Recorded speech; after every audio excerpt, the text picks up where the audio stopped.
Présentant en 1993 le thomisme du père Lagrange, le père Montaigne mettait en garde contre un emboîtement automatique d'inférences dominicains et donc théologiens et donc thomistes. On le suivra bien sûr dans sa prudence, non sans avouer cependant d'entrée la difficulté de trouver au XXe siècle, au moins jusqu'à une date récente, quelques cas bien documentés de dominicains français qui n'auraient pas eu un lien intellectuel étroit et fécond avec saint Thomas, ou qui l'auraient recouvert par quelque autre allégeance exclusive, à l'exception peut-être du père Jacques Colette qui quitta l'ordre au début des années 70 pour devenir kierkegaardien. Tous ne seraient sans doute pas avoués volontiers thomistes ou dans une herméneutique plus récente thomasien, mais quel dominicain contemporain ne pourrait au moins se reconnaître parmi ces autres catégories qu'énumérait Emmanuel Mounier en 1939 pour classer les personnalistes, hémitomistes, paratomistes, propinquo-extra-thomistes, sans parler des néotomistes et des paléotomistes. Tous pourraient confesser des habitus communs, la marque de famille. Au temps fort du renouveau thomiste, saint Thomas fut un produit d'appel, suscitant de belles vocations dominicaines, arraché parfois au clergé séculier, comme par exemple les pères Coconnier ou Benoît Lavaux. Mais le thomisme est aussi l'une des empreintes que l'on garde si d'aventure on quitte l'ordre. Pensons par exemple au père Guéraud, ou au cas que le colloque récent de Saint-Maximin m'a donné d'étudier, celui de Jean Bottero. Ce qui fait de mon sujet un sujet intraitable, du moins dans le délai imparti. Je ne sais pas trop d'ailleurs comment m'est dévolu ce tour de cirque, que je n'ai aucun souvenir d'avoir explicitement accepté, et encore moins proposé. Quand j'ai découvert mon sujet, avec le programme général, j'ai pensé d'abord m'en tirer en concentrant le feu sur ces malheureux concepts néo-thomistes, puisque à peu près tous les acteurs du renouveau thomiste, dans l'ordre et hors de l'ordre, ont voulu lui tordre le cou. Concept qui vient de l'ennemi, de l'adversaire, où on se sent implicitement le procès en légitimité et la querelle herméneutique, et qui appelle normalement assez rapidement ces autres concepts blondéliens, pseudo-thomistes. Bon, la démonstration aurait été assez répétitive, et je préfère donc plutôt profiter de l'occasion pour revisiter une bibliographie très abondante. Malgré les lacunes sans doute, et j'en relèverai quelques-unes, le thomisme des dominicains contemporains est heureusement déjà très bien documenté. Réception de la Eterni Patris, histoire de la commission léonine, fondation de la revue thomiste en 1893, je parle ici avec le père Henri Donneau, qui est un historien notamment, et de la revue des sciences philosophiques et théologiques en 1907, histoire du Solchoir, du Gardeil à Chenu ou de Saint-Maximin, tout récemment, histoire d'un père Chenu, du thomisme d'un père Chenu, d'un père Congar ou d'un père Labraudette, interconnexion possible ou plus troublée des thomismes dominicains avec d'autres membres éminents de la grande famille des thomistes, et notamment Maritain et Gesson, confrontation avec Blondel ou des pères de la Compagnie de Jésus, polémique avec les diverses variétés d'antithomisme, des plus externes comme l'attaque contre la scolastique portée par Louis Rougier en 1925, aux plus internes, induisant la crise de l'école au tournant de Vatican II. Tout historien peut-être est un peu hegelien, au moins dans ses stratagèmes de mise en récit, à commencer par le père Chenu qui aimait insister sur la nature dialectique de la théologie, condition, conséquence aussi de son historicité. Le thomisme des dominicains français me paraît donc appelé à un traitement semblable, et dans ce sujet beaucoup trop vaste, un peu d'ordre et de sens pourra peut-être surgir de sa mise en dialectique. Certaines vont de soi et m'ont déjà beaucoup servi dans leur permanence géographique, identitaire et structurale. Dialectique d'abord des diverses provinces, même si le cas qui reste assez mal documenté du thomisme de la province de Lyon empêche de tomber dans une opposition binaire entre les thomistes de la province d'Île-de-France et ceux de la province de Toulouse. Dialectique aussi jouant dans un champ doctrinal plus vaste, soit qu'elle confronte des ordres à vocation intellectuelle, et notamment les dominicains et les jésuites, mais pas seulement, car le néoscotisme franciscain ne supporterait pas qu'on l'oublie, avec des témoins comme le père Ephrem Lompré, comme l'a signifié l'ordre dominicain jésuite, la communication de Silvio de Franceschi nous en donnait hier encore une nouvelle illustration, soit également qu'elle confronte le thomisme dit romain, et plus spécifiquement celui du collège angélique, et les autres variétés périphériques. Mais j'aimerais plutôt attirer l'attention aujourd'hui rapidement sur trois autres dialectiques, moins immédiatement identitaires et sans doute plus transversales, prises d'abord dans l'histoire même du renouveau thomiste, prises ensuite dans l'interprétation de la vocation dominicaine, prises enfin dans l'épistémologie du thomisme lui-même, mais chez moi la troisième partie est toujours faite pour être annoncée à l'oral, et ça tombe bien car la plupart du temps elle n'est pas du tout au point. Première dialectique, donc liée au mouvement interne du renouveau thomiste et à ses scansions temporelles. Cherchant à caractériser dans ma thèse la façon dont Maritain était devenu thomiste et comment il s'était d'abord rattaché au thomisme dominicain, j'avais attiré l'attention sur l'héritage dispersé du père Gardeil, dont l'influence avait joué directement sur notre philosophe. De très nombreuses rencontres et une vingtaine de lettres sont conservées, mais aussi indirectement par l'entremise d'autres pères, disciples de Gardeil, notamment de Garrigou-Lagrange. L'historiographie, je crois, a donné depuis de nouvelles preuves de ce rôle central joué par le père Ambroise Gardeil. Il me semble donc nécessaire de revenir aujourd'hui vers ce fameux rapport sur les études qu'il présenta oralement au chapitre devant le prieur provincial et les définiteurs le 20 juillet 1901. Rapport édité et présenté par le père Camille de Belois à l'occasion du centenaire de la revue des sciences philosophiques et théologiques. J'en retiendrai d'abord la charge polémique et le regard globalement très négatif que proposait le père Gardeil sur les 20 premières années de réception dominicaine de l'encyclique Aeternitatris, avec certes quelques politesses pour les pères présents ce jour-là, ils n'étaient pas tous morts, donc il fallait bien qu'ils soient polis, mais sans souci exagéré néanmoins de prudence ou de diplomatie. Et donc on a d'abord une critique, j'en vais en lire quelques extraits, critique du thomisme oratoire et apologétique qui avait illustré cette première génération de réception. Les travaux de nos religieux, je cite, tiennent une place des plus honorables dans la publicité catholique, mais on les compte. Voilà, c'était pour les politesses, d'énumérer quelques œuvres, plus ou moins gentiment. Toutes ces productions, si estimables et si utiles soient-elles, ne donnent qu'une idée réduite de la voie doctrinale de la province. Elles sont en tout cas peu de choses pour notre nombre et le nombre de nos années d'existence. Comparativement à l'ensemble de la production doctrinale catholique en France, notre contribution est modeste, aucune cohésion dans ces publications. Rien qui fasse soupçonner, comme chez les jésuites, la collectivité puissante qu'est un ordre religieux. Chacun produit comme il entend. De plus, nos œuvres sont plutôt destinées à mettre en évidence l'impression de la doctrine sur nos individualités, plutôt que la doctrine elle-même. Et dans notre extrait, il s'en prenait donc à la manière oratoire de ce thomisme qui ne produisait que, le terme qu'il utilisait, c'était donc des sermons, des panégyriques et des bleuettes. Il incriminait également la revue thomiste, qui se sentait qui plus est dépossédée. Il en a une plus grave, qui dure encore, sans doute la revue thomiste, donc fondée en 1893, publie d'estimables travaux, mais peut-on dire qu'elle soit à la hauteur, pénètre-t-elle efficacement dans le mouvement d'idées auquel elle s'adresse, d'une manière à être cotée comme une autorité? Non. Et c'est sans doute la faute de ses rédacteurs, dans le nombre desquels vous comprenez, non de leur dévouement, mais de leur petit nombre et de leur incompétence relative. Leur petit nombre vient précisément de cette cause de faiblesse que je signalais tout à l'heure, de cette dispersion de nos forces intellectuelles, de cette application des compétences naissantes à des ministères communs. Leur incompétence relative vient du manque de moyens mis à leur disposition pour parfaire leur éducation scientifique dans le sens d'une connaissance authentique de l'état actuel des doctrines théologiques et de leurs auxiliaires. Donc la critique incriminait l'ensemble des manifestations doctrinales dominicaines depuis les années 1880, et il s'agissait donc pour Gardeil de sortir enfin de l'art pour passer à la science, passer du panégyrique et du sermon au cours, selon une problématique disciplinaire et culturelle d'ailleurs assez générale, dans un contexte marqué par le triomphe du positivisme. Et donc il est beaucoup question de méthode, il est beaucoup question de science, et vous savez que le reste de l'œuvre de Père Gardeil, bien au-delà de ce rapport, notamment son livre sur les données révélées et la théologie, le rôle qu'il jouera ensuite à la fois dans le nouveau solchoir et dans la naissance par ses disciples en 1907 de la revue des sciences philosophiques et théologiques, même s'il n'y a pas une part directe. Et dans cette revue des sciences philosophiques et théologiques, le mot important ici est donc d'abord le mot science. Elle sera portée par les pères, notamment Jacquin, Blanche, Lemonnier ou Roland Gosselin, non sans laisser à côté ou parallèlement d'autres disciples du père Gardeil, comme le père Garrigou-Lagrange. C'est pour ça qu'on peut parler de l'héritage dispersé de Gardeil, parce que Garrigou-Lagrange aussi est un disciple de Gardeil, et que l'ambition de Gardeil était donc à la fois doublement universitaire et doctrinale. Alors, au niveau des disciples, les choses ne sont pas aussi bien passées. Je peux aller assez vite là-dessus parce qu'il a été récemment publié des articles de Silvio de Franceschi à l'occasion de ses travaux sur le dictionnaire de théologie catholique, l'un dans la revue thomiste et, comme il est équitable, l'un également dans la revue des sciences philosophiques et théologiques. Et on voit bien justement ces tensions qui ont pu apparaître entre la génération immédiate des disciples de Gardeil, liées justement à cette double ambition doctrinale et universitaire. Conflit notamment quant au positionnement face à la tradition scolastique. D'un côté, donc, retrouver le vrai saint Thomas et se passionner par-delà saint Thomas pour les intellectuels au Moyen-Âge.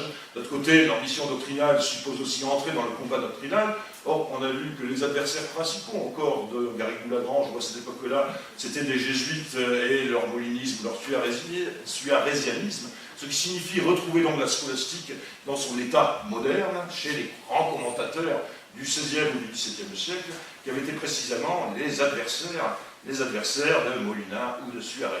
Et donc, d'où le conflit récurrent entre les thomistes, y compris dominicains, sur les commentateurs, puisque les uns vont les court-circuiter, tandis que les autres vont s'appuyer sur Cachetan, les Salmanticenses ou Jean de Saint-Thomas.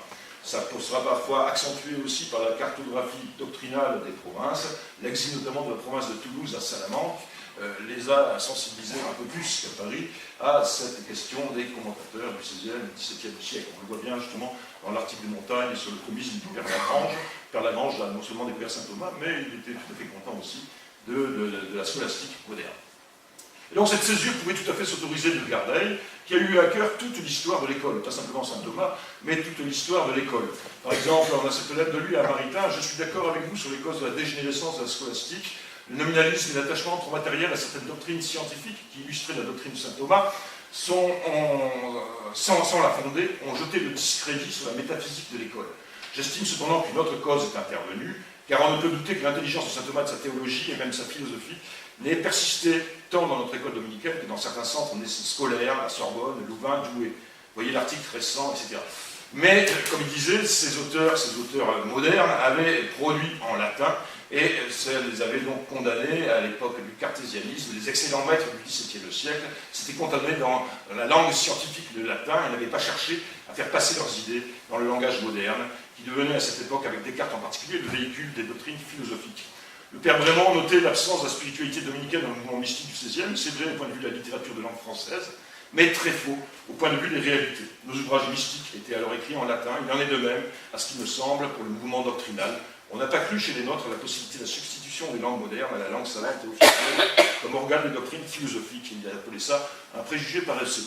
Préjugé dont il reste des traces, autant maintenant l'histoire des doctrines médiévales est heureusement bien documentée, autant la scolastique moderne reste encore l'objet de trop peu de travaux, et en tout cas il manque une synthèse qui nous permettrait à nous, béotiens et profanes, d'y comprendre en voyage un peu plus clair dans Bagnès, Victoria ou Jean de Saint-Thomas. Je me rappelle les difficultés que j'avais dans ma thèse à comprendre de quoi il pouvait s'agir. Alors, moyennant quoi, cet effort donc du père Gardel a produit une génération variée, mais on peut dire l'offre a répondu et il a été en adéquation avec la demande, et un héritage d'une richesse tout à fait notable, que l'on suive l'ambition scientifique, celle de la revue des sciences philosophiques et théologiques.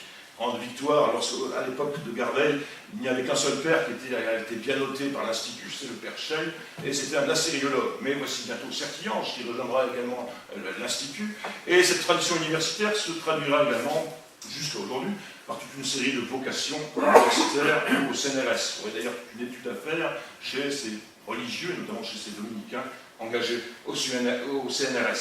Mais par-delà la stricte université, il y a le très haut niveau du renouveau thomiste engagé dès les années 20, les liens avec les universitaires comme Jules Son, les journées organisées par la Société thomiste, et notamment celle à Juvisy en 1932 sur la phénoménologie. Ça a quand même été le premier lieu de rencontre de la phénoménologie en France, par cette réunion de 1932, et celle de 1933 sur la philosophie chrétienne.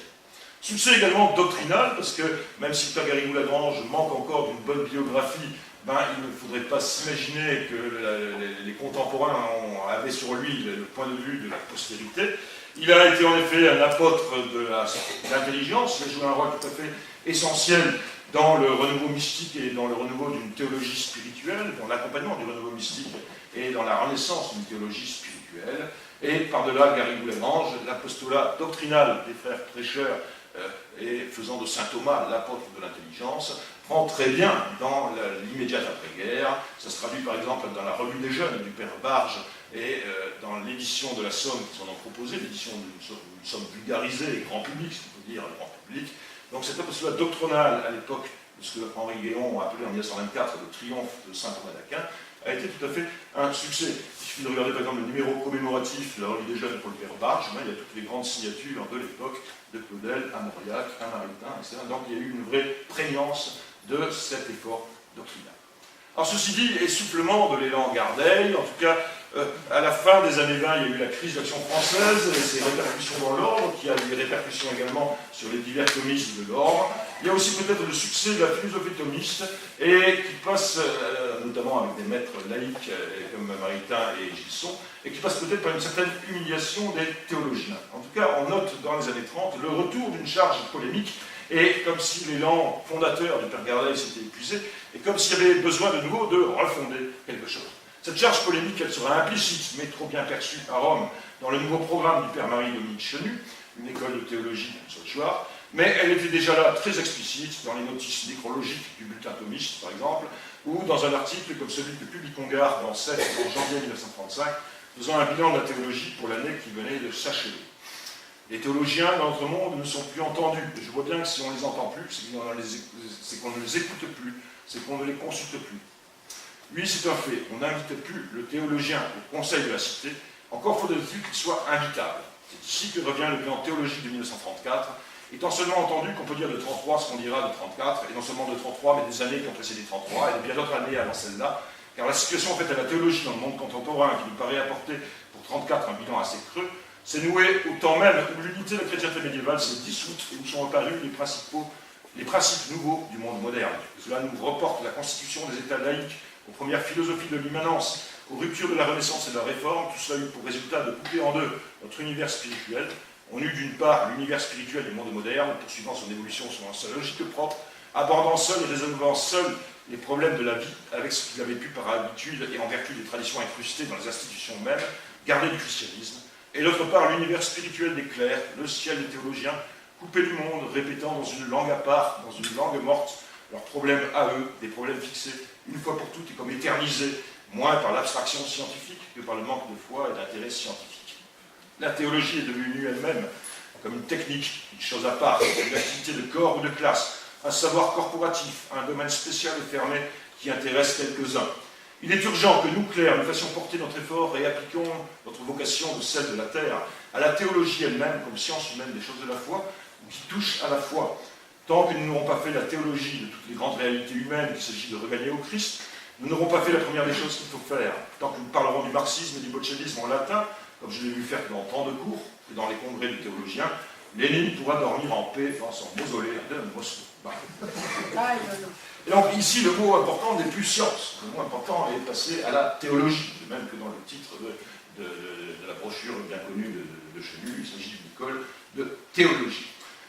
Alors, on retrouvera bien sûr, je ne vais pas reprendre le dossier maintenant, bien sûr, de Chenu, on retrouvera bien sûr aussi cette adéquation de l'offre et de la demande, tandis que commence à travers donc ce réveil d'une école de théologie, qui conserve bien sûr tous ses liens avec le thomisme, la geste de la théologie conciliaire qui aboutira à Vatican II. Mais je voudrais, donc sans continuer cette ligne bien connue, je voudrais noter peut-être malgré tout une dernière scansion préconciliaire en 1951, alors que la fidélité à saint Thomas devenait certes plus héroïque.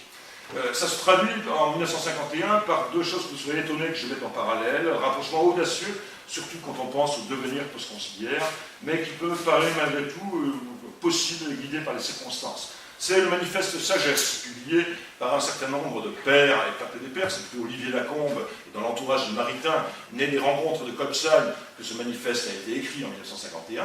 Mais on y retrouve donc tous les dominicains, et pas que de la province de Toulouse, familiers de ces rencontres de Copsal. Donc il y a ici le père Labourdette, Jean-Hervé Neclola, mais également Thomas Philippe et Jean de Ménache ou Paul Philippe de la province de Paris. On y retrouve également le père Leroy ou le père Gévouski. Donc tous ces dominicains qui vont se retrouver dans ce manifeste de sagesse, où la dimension polémique est aussi tout à fait présente, puisque, moi je n'ai pas le temps de redire ce que dit Sagesse, mais après la polémique sur la nouvelle théologie qui venait d'opposer la province de Toulouse et la Compagnie de Jésus, il s'agissait aussi de ressaisir une certaine idée de la théologie, et surtout par-delà la théologie, une notion, une avancée, une nouvelle notion, qui était celle de sagesse. Mais en parallèle, je mettrai ça avec la naissance de la revue Lumière et Vie pour la province de Lyon, en 1951 aussi, récemment étudiée par Étienne Fouillou pour le dictionnaire biographique des frères prêcheurs, naissance avec le père Augustin grec. Alors rapprochement bien sûr audacieux, surtout quand on pense au devenir post-conciliaire de l'une et l'autre mouvance. Mais qu'est-ce qu'il y a de commun? C'est la charge, alors je ne sais pas s'il y a une charge polémique dans Lumière et vie, j'ai pas eu le temps de vérifier, mais il y a déjà toute une parenté de mots. Hein. C'est par-delà la théologie, Lumière et vie. Dans le manifeste sagesse, on retrouve le même couple de mots. La sagesse chrétienne est lumière et amour. Elle est sagesse de vie, mais elle ne vivifie que parce qu'elle est lumière. Dans les deux cas, une tonalité plus philosophique. Et après la période Chenu-Congar, où il y avait surtout une exigence théologique, ici, à le réveil d'une tonalité plus philosophique, et le goût également des sujets frontières, ce que justement la théologie ne suffit pas à elle-même à traiter. Le judaïsme, l'islam, les marxismes. Alors évidemment, ce ne sera pas le même type de traitement qu'on aura dans les deux cas, mais il y a malgré tout un parallélisme des soucis. Résultat certes très différent. Mais l'impatience est semblable dans la nouvelle génération. Non, je me suis tenté. Non, ça c'est bien beaucoup trop tard. J'ai pas pu le dire. Et parallélisme aussi dans la survie post-conciliaire sans désœuvrement de l'un ou de l'autre mouvance, quand on s'interrompt au contraire le bulletin thomiste en 1965 ou la collection Unam Sanctam portée par le père Congar, quand la revue thomiste elle-même maintient, mais sans beaucoup innover, sous la très longue direction du père Leroy. Bon, mais il y aura encore de la vie, alors, aussi bien du côté des signataires de sagesse que du côté de la revue Lumière et vie, qui va même donner le là d'une certaine théologie post-conciliaire. Il me reste combien de temps? 5 minutes pour faire mes deux derniers, mais ça c'était ma première dialectique, donc fondée sur l'idée de scansion. Deuxième dialectique fondée sur la conception de la vocation dominicaine, et là aussi on pourrait repartir de ce que disait Gardner, qu'est-ce que doit être un dominicain.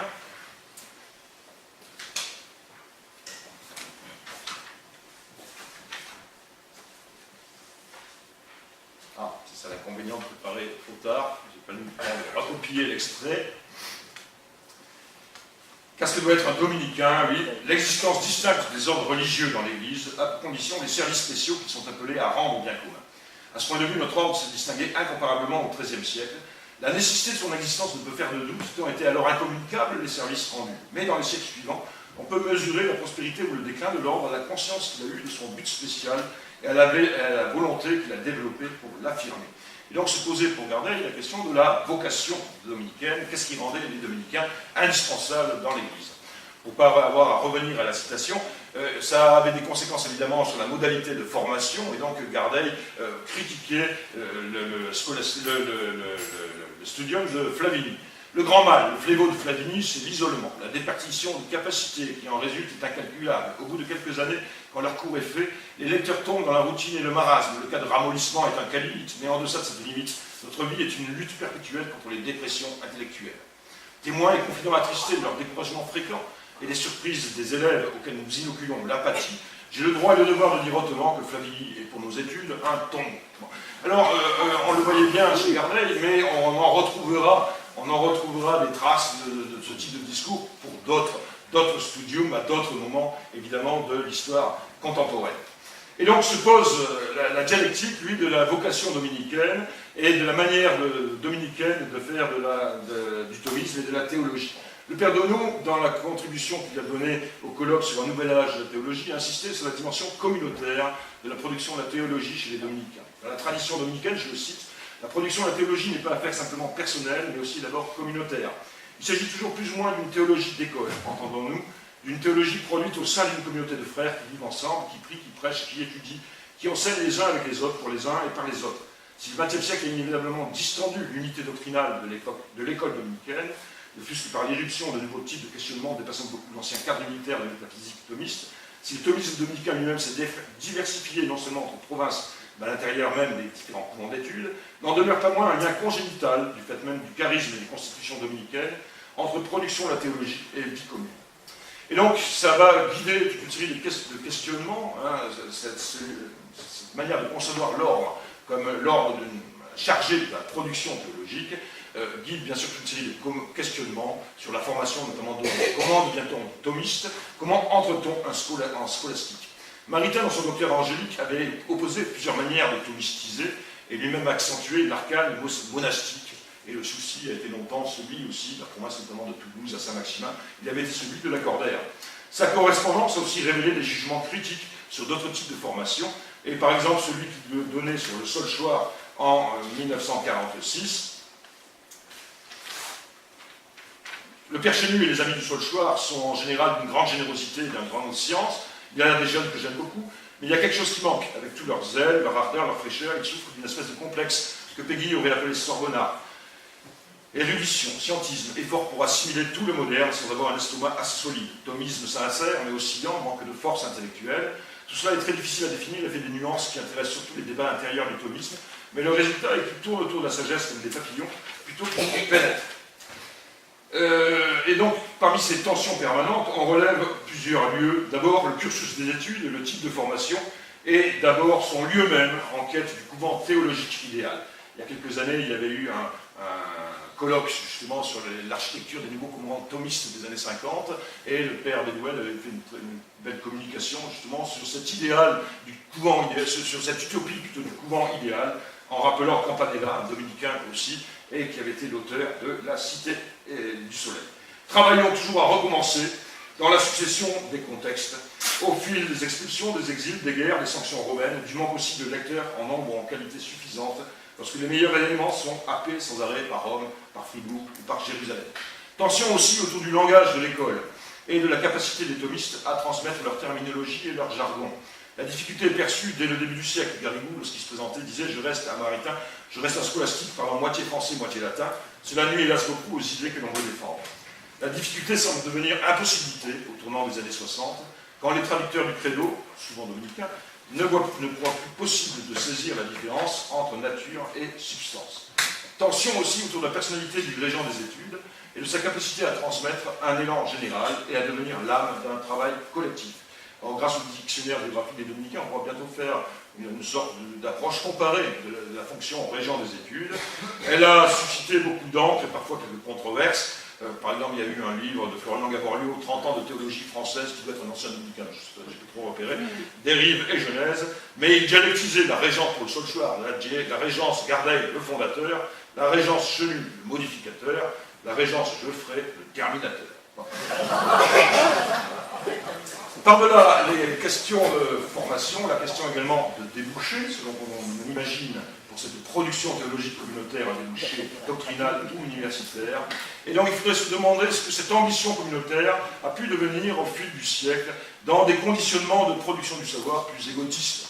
Le Père Congar lui-même, dans son journal du Concile, n'hésite pas à relever, une fois le Concile achevé, sa part particulière dans l'œuvre conciliaire. Son de moi, il énumère toute une série de trucs, j'ai travaillé, et il énumère également toute une série de trucs. De la même manière, les entretiens que donnait Claude Geoffrey avec Gwendoline Jarzik en 1999, par leur titre « Profession théologien », indiquaient bien donc, comment le conditionnement thomiste communautaire pouvait être mis à mal par les nouveaux conditionnements de production du savoir. Il ne reste plus rien. Bon. Alors je ne dirai rien de l'ambition d'une école de sagesse, je vais simplement donner un mot de conclusion. Sur cette question, donc, il y aurait du débouché, ça serait intéressant d'avoir aussi une étude qui manque sur l'ambition d'une école de sagesse, telle qu'on a pu la saisir à Novive avec le Père Thomas Philippe ou avec le Père Jacques Leleu et une école de la foi. Mes troisième dialectiques tiennent donc à l'épistémologie du thomisme lui-même et à ces années 60 à la fois glorieuses, puisque c'est le triomphe de ces théologiens dans le Concile. Pour le dire en un mot, le thomisme dominicain, il faut s'habituer à le thomisme en général, et le thomisme dominicain en particulier, nous permet de le voir comme le premier de renouveau et le soubassement de tous les autres renouveaux qui ont permis la type en deux, que ce soit le renouveau ecclésiologique, patristique, biblique, œcuménique, liturgique, esthétique, dans le dialogue interreligieux, la théologie de la religion, comme l'a montré les travaux de Dominique Avant, ou même dans la théologie politique avec la liberté religieuse, évidemment le thomisme est là-dessous, partout. Et donc triomphe du néo-thomisme, pour reprendre l'étiquette infernale. Mais triomphe dans l'humiliation, puisque les années 60 sont aussi celles d'une certaine déconstruction de l'école dans les succès de l'anti-thomisme. Alors il y a des causes externes à cette humiliation, le thomisme étant alors confondu avec la théologie romaine, contre laquelle il s'agit de régler des comptes, et lorsque l'aggiornamento se confond avec une dépachélisation précipitée, et donc ce qu'on appelle thomisme, c'est en réalité dans ces années-là humanei generis. Mais cette déconstruction du thomisme a aussi des causes internes, qui est liée à son vieux conflit des facultés et à sa querelle épistémologique interne, puisque vous savez que saint Thomas, tout en distinguant la philosophie, la théologie, la mystique, savait composer les Lumières, mais que dans la modernité, par contre, ce sont devenus autant de disciplines séparées.